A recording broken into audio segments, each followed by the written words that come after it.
Hello student, स्वागत है फिर से आप सबका हमारे चैनल एक्सेलर पे और मैं हूं आपका एसएमीर। सो प्यारा बच्चों, लास्ट वीडियो में हमने रेस्पिरेशन पढ़ा और रेस्पिरेशन में हमने देखा कि एक लिविंग ऑर्गेनिज्म कैसे फूड को ऑक्सीडाइज करता है और उससे एनर्जी लिबरेट करता है। उसके साथ हमने रेस्पिरेशन के दो टाइप्स पढ़े, that is aerobic respiration and anaerobic respiration. लेकिन रेस्पिरेशन में एक लिविंग ऑर्गेनिज्म को ऑक्सीजन की ज़रूरत होती है और उसके साथ रेस्पिरेशन में कार्बन डाइऑक्साइड प्रोड्यूस होता है और उसको बॉडी से बाहर निकालने की ज़रूरत होती है। सो एज सच जो एक लिविंग ऑर्गेनिज्म है वो रेस्पिरेशन तभी कर सकता है जब उसकी बॉडी में एक्सचेंज ऑफ गैसेस हो। तो एक्सचेंज ऑफ गैसेस के लिए एक लिविंग ऑर्गेनिज्म के अंदर रेस्पिरेटरी सिस्टम होता है। एज यूजुअल ह्यूमंस के अंदर भी रेस्पिरेटरी सिस्टम प्रेजेंट होता है। तो हम रेस्पिरेटरी सिस्टम कह सकते हैं कि ये एक ऐसा सिस्टम है which involves the exchange of gases, या हम रेस्पिरेटरी सिस्टम को ऐसे भी डिफाइन कर सकते हैं, it consists of the tissues and organs which help in the exchange of gases. यानी वो सारे के सारे टिश्यूज एंड ऑर्गन्स जो गैशियस एक्सचेंज में मदद करते हैं उसका हम कहते हैं respiratory system.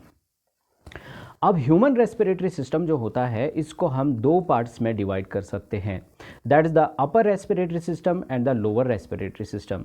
Upper respiratory system जो होता है ये हमारे एक्सटर्नल नॉस्ट्रल से हमारे जो फेरिंक्स तक सारे के सारे स्ट्रक्चर्स आते हैं, उनको हम जो है अपर रेस्पिरेटरी सिस्टम कहते हैं। यानी इसमें एक्सटर्नल नॉस्ट्रल्स आते हैं, इसमें नेजल चैम्बर्स आते हैं, इंटरनल नॉस्ट्रल्स आते हैं और खुद जो है फेरिंक्स आता है और उनके साथ जो भी एसोसिएटेड ऑर्गन्स या टिश्यूज होते हैं उन सब को हम अपर रेस्पिरेटरी सिस्टम कहते हैं। इसके बाद जो दूसरा रीजन इसमें आता है that is the lower respiratory system. यानी हमारा जो विंड पाइप है इससे आगे जितने भी ऑर्गन्स एंड टिश्यूज है उन सभी को हम कलेक्टिवली जो है लोअर रेस्पिरेटरी सिस्टम कहते हैं। लेकिन प्यारे बच्चों, हम रेस्पिरेटरी सिस्टम को जो है और एक तरीके से दो पार्ट्स में डिवाइड कर सकते हैं, that is the conduction zone and the respiratory zone. अब कंडक्शन जोन जो है ये कंसिस्ट करता है एक्सटर्नल नॉस्ट्रल्स, फिर nasal chambers, internal nostrils, then pharynx, larynx, trachea, then bronchi, bronchi के बाद secondary bronchi, tertiary bronchi, then smaller bronchioles और up to the terminal bronchioles. यानी एक्सटर्नल नॉस्ट्रल्स से लेकर टर्मिनल ब्रोंकियोलस तक ये सारा का सारा जो स्ट्रक्चर है it is called as the conduction zone. अब इसको कंडक्शन जोन क्यों कहते हैं? क्योंकि इसमें एक्सचेंज ऑफ गैसेस नहीं होता, it just involve the passage of air. ये रास्ते का काम करता है जिसमें हम एयर को अंदर लेते हैं लंग्स के अंदर, या लंग्स से बाहर जब हम फाउल एयर को रिमूव करते हैं तो ये रास्ते का काम करता है, यहाँ से जो है एयर पास होता है। सो इसलिए इसको हम कंडक्शन जोन कहते हैं। याद रखना है कंडक्शन जोन में कोई भी एक्सचेंज ऑफ गैसेस नहीं होता है। इसके बाद जो दूसरा जोन है that is the respiratory zone. तो रेस्पिरेटरी जोन में एक तो रेस्पिरेटरी ब्रोंकियोल्स आएंगे, उसके साथ साथ एल्वियोलर डक्ट्स आएंगे और एल्वियोलाई आएंगे, because they involve the gaseous exchange. हालांकि मेन गैशियस एक्सचेंज जो है that takes place inside the alveoli, ये हमको याद रखना है। बट ये सारे स्ट्रक्चर्स जो है इन्वॉल्व करते हैं gaseous exchange. Therefore this zone is called the respiratory zone because here the actual exchange of gases takes place. अब हम चलते हैं कि हमारे जो रेस्पिरेटरी सिस्टम है इसमें कौन कौन से मेन पार्ट्स होते हैं। तो उसमें सबसे पहला जो पार्ट आता है दैट इज द नोज। अब देख सकते हो हमारा जो नोज है it is present on our face, बिल्कुल हमारे दो आंखों के बीच में प्रेजेंट होता है, बिटवीन द टू आईज ये लोकेट रहता है। और इसके बाद हमारे नाक के बिल्कुल बेस पे there are two structures called the external nostrils. तो एक्सटर्नल नॉस्ट्रल जो होते हैं these are the slit like structures, जहां से हम एयर को बॉडी के अंदर ले जाते हैं या बॉडी से बाहर जो है रिमूव कर देते हैं। इसके बाद आता है नेजल कैविटी, यानी हमारे नाक के अंदर ये पूरी जो कैविटी है it is called the nasal cavity. लेकिन नेजल कैविटी जो है it is divided into two chambers, the right chamber and the left chamber, called the right nasal chamber and left nasal chamber with the help of a nasal septum. ये nasal septum से दो chambers में divided रहता है, जिसको हम right nasal chamber कहते हैं और लेफ्ट नेजल चैम्बर कहते हैं। हर एक नेजल चैम्बर जो होता है it is divided into 3 regions. पहला जो रीजन इसमें आता है that is the vestibular region, second is called the respiratory region and number third is called the olfactory region. तो इस तरीके से 3 रीजन्स में हर एक जो है नेजल चैम्बर डिवाइडेड रहता है। अब जो वेस्टिबुलर रीजन होता है it is present with in the external नैरिस, ये एक्सटर्नल नैरिस के साथ ही लगा रहता है। तो इसमें बाल होते हैं, उसके साथ साथ स्वेट एंड ऑयल ग्लैंड्स भी प्रेजेंट होते हैं। अब ये जो बाल होते हैं इनका काम क्या होता है, they act as a filtering unit. ये फिल्टरिंग यूनिट का काम करते हैं, ये फिल्ट्रेशन ऑफ एयर करते हैं, यानी जब हम एयर को इनहेल करते हैं अगर उसके अंदर कोई भी लार्ज डस्ट पार्टिकल्स प्रेजेंट होते हैं तो ये उन्हें फिल्टर कर देता है, यहीं पे रोक देता है। इस तरीके से ये एयर को फिल्टर कर देता है।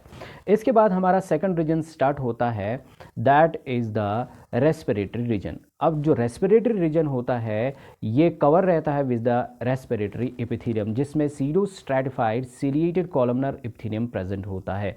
इसमें म्यूकस सेल्स प्रेजेंट होते हैं और उसके साथ साथ सिरस सेल्स भी प्रेजेंट होते हैं।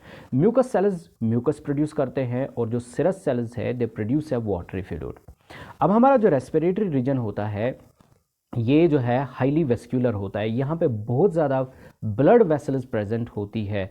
These blood vessels provide pinkish colour to the respiratory epithelium. इसके बाद तीसरा रीजन स्टार्ट हो जाता है that is the olfactory region. Olfactory region जो होता है ये ऑल्फैक्टरी एपिथेलियम से कवर रहता है। इसके अंदर रिसेप्टर सेल्स प्रेजेंट होती है जो एयर में मॉलिक्यूल्स प्रेजेंट होते हैं उनको डिटेक्ट करती है और इस इंफॉर्मेशन को हमारे ब्रेन को सेंड करती है थ्रू द ऑल्फैक्टरी नर्व। तो इस तरीके से ऑल्फैक्टरी रीजन जो है smell of the air detect करने में हमें मदद करता है। सो इस तरीके से नेजल चैम्बर जो है कलेक्टिवली एक तो एयर को फिल्टर करती है, उसके साथ साथ ये एयर को कंडीशन करती है, यानी उसका टेम्परेचर बढ़ा देती है और उसके साथ उसमें मॉइस्चर ऐड कर देती है, यानी उसमें वाटर वेपर्स को ऐड किया जाता है। इसके बाद चलते हैं that is the internal nostrils और द कोने। अब इंटरनल नॉस्ट्रल्स के थ्रू हमारा जो नेजल चैम्बर है it opens into the pharynx, ये हमारे फेरिंक्स के अंदर एंटर हो जाता है। So next part of our respiratory system is the pharynx.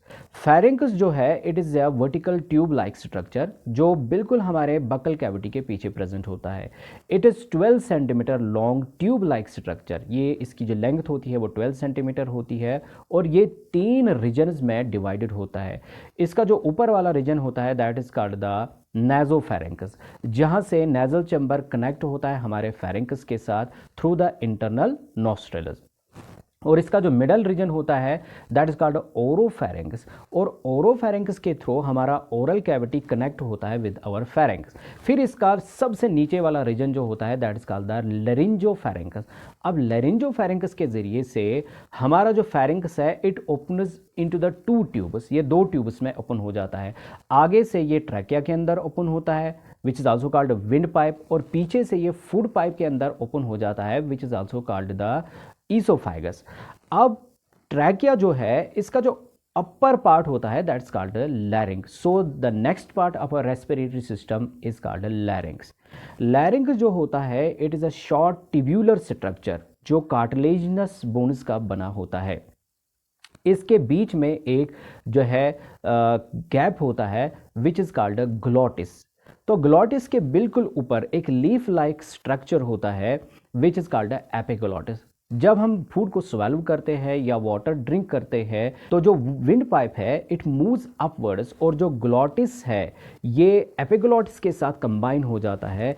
Epiglottis closes this glottis, यानी इस ओपनिंग को क्लोज किया जाता है ताकि जो फूड या वाटर है वो हमारे जो है ट्रैकिया के अंदर एंटर ना हो सके।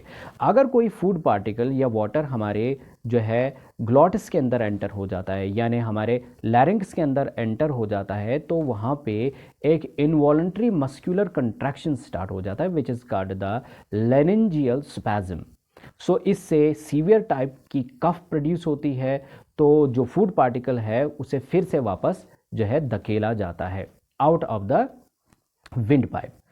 सो इसके बाद नेक्स्ट पार्ट जो हमारे रेस्पिरेटरी सिस्टम का आता है दैट इज ट्रैकिया और द विंड पाइप। अब जो विंड पाइप है या ट्रैकिया है, it is a tube like structure which is 11 to 12 centimetres long. ये 11 से 12 सेंटीमीटर लॉन्ग होता है और 2.5 सेंटीमीटर इसकी विड्थ होती है। जो हमारा ट्रैकिया होता है इसमें half C shaped cartilaginous bones present होती है। These half C shaped cartilaginous bones जो होती है they prevent the collapsing of the trachea. ये ट्रैकिया को कोलैप्स होने से प्रिवेंट करती है। जो ट्रैकिया है after reaching in the thoracic cavity में ट्रैकिया डिवाइड होती है इनटू द 2 ब्रांचेस। तो ये जो 2 ब्रांचेस होते हैं दे आर कॉल्ड ब्रोंकाई और सिंगुलर हम उनको ब्रोंकस कहते हैं। तो जो ट्रैकिया है it divides into the right bronchus and the left bronchus. Right bronchus जो होता है it enters into the right lung and the left bronchus enters into the left lung. Lung में एंटर होने के बाद जो राइट ब्रोंकस है it divides into 3 secondary bronchi और जो लेफ्ट ब्रोंकस है it divides into 2 secondary bronchi. क्योंकि राइट लंग में 3 लोबस होते हैं और लेफ्ट लंग में 2 लोबस होते हैं। अब जो सेकेंडरी ब्रोंकाई है हर लंग के अंदर सेकेंडरी ब्रोंकाई फिर से डिवाइड होते हैं into still smaller tubules called the tertiary bronchi और tertiary bronchi lead into the smaller tubulus called the bronchioles। then bronchioles में जो terminal bronchioles होते हैं they lead into the respiratory bronchioles और respiratory bronchioles जो है they lead into the alveolar ductus। then alveolar ductus enter into the chamber like structure called alveolar sacs और हर एक alveolar sac के अंदर small sac like structures होते हैं which are called alveoli। तो इस तरीके से ये जो पैसेज वे बनता है इन ब्रांचेस से या इन टिब्यूल से it is called bronchial tree. इसको हम ब्रोंकियल ट्री कहते हैं जो एक अंगूर के गुच्छे के साथ मैच होता है। हमारे बॉडी के अंदर हमारे रेस्पिरेटरी सिस्टम में रेस्पिरेटरी ऑर्गन जो होते हैं they are the lungs. Lungs जो होते हैं ये लोकेट रहते हैं हमारे थोरेसिक कैविटी के अंदर। हमारा थोरेसिक कैविटी जो होता है it is an air tight chamber जो पीछे से थोरेसिक वर्टेब्रे से कवर रहता है। साइड्स में जो हमारे रिब्स प्रेजेंट होते हैं which are present within the intercostal muscles और आगे से ये सिटर्नम से कवर रहते हैं which is also called chest bone. नीचे से जो थोरेसिक कैविटी है that remains covered by the diaphragm. तो इस तरीके से ये एक एयर टाइट चैम्बर होता है और जिसमें हमारे लंग्स प्रेजेंट होते हैं। हमारे लंग्स जो है वो रेस्ट करते हैं ऑन द डायफ्राम। हमारा जो लंग है each lung is covered by a layer. जो लेयर होता है लंग्स का उसको हम कहते हैं प्लूरा। यानी प्लूरा जो होता है इट कंसिस्ट ऑफ 2 लेयर्स। एक तो इनर प्लूरॉन होता है which is called visceral pleuron और दूसरा आउटर होता है which is called the parietal pleuron. In 2 pleura के बीच में एक स्मॉल गैप प्रेजेंट होती है which is called the pleural cavity. इस प्लूरल कैविटी के अंदर एक फ्लूइड प्रेजेंट होता है which is called the pleural fluid. इस फ्लूइड का काम क्या होता है जब हमारे लंग्स एक्सपेंड करते हैं या कंट्रैक्ट करते हैं तो ये 2 प्लूरा के बीच में जो फ्रिक्शन होता है उसको ख़त्म कर देते हैं। उसके साथ साथ इस फ्लूइड का जो एटमॉस्फेरिक प्रेशर होता है वो 3 से 4 मिलीमीटर ऑफ मर्करी लेस होता है as compare to the air present within the lungs, जिसकी वजह से हमारे लंग्स इन्फ्लेटेड रहते हैं और जो कोलैप्सिंग ऑफ लंग्स है वो प्रिवेंट हो जाता है। हर एक लंग जो होता है it is conical in shape. ये कॉनिकल होता है, आप देख सकते हो यहाँ पे हमारा जो लंग बना हुआ है ऊपर की तरफ जो लंग होता है इट इज़ टैपरिंग और इट इज़ नैरो। इसका जो एपेक्स होता है वो नैरो होता है और जो बेस होता है वो ब्रॉड होता है और उसके साथ ब्रॉड होने के साथ साथ वो कनकेव भी होता है ताकि जो डायफ्राम है उसके अंदर फिक्स हो सके। हमारे लंग का जो लेटरल साइड होता है आप देख सकते हो ईच लंग जो उनका लेटरल साइड है बाहर जो रिब्स है उनकी साइड वो कन्वेक्स होता है और मीडियली वो कनकेव होता है।